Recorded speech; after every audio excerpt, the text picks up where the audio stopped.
अस्सलामुअलैकुम। आज हम बनाएंगे चिकन ब्रेड बिना ओवन के। चलें बनाना स्टार्ट करते हैं। सबसे पहले नीम गर्म पानी लिया है, उसके अंदर नमक, चीनी और ईस्ट वगैरह डाल के हमने उसको रख दिया एक्टिव होने के लिए। यहाँ पे मैदा लिया है और उसके अंदर एक अंडा और ईस्ट वाला पानी डाल के हमने इसको अच्छे से गूंद लेना है। अच्छे से सॉफ्ट इसकी डो बना लेनी है। बाद में हमने ऑयल लगाना है। ऑयल लगाने के बाद अच्छे से इसको एक प्रेस करना है। प्रेस करने के बाद इसको हमने एयर टाइट बॉक्स के अंदर रख देना है ऑयल लगा के। यहाँ पे हमने लिया हरा लहसुन। हरे लहसुन थोड़ा सा फ्राई करके चिकन भून लेंगे।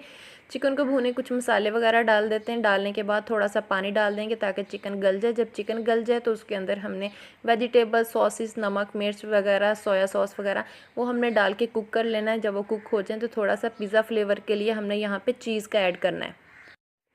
और यहाँ पे हमारी डो हो गई है बिल्कुल राइस। इसको हमने थोड़ा सा खुश्क मैदा लगा के अच्छे से इसको सेट कर लेना है और इसको हाथ की मदद से फैला लेना है। फैलाने के बाद ऊपर बेलने की मदद से अच्छे से इसको सेट करके और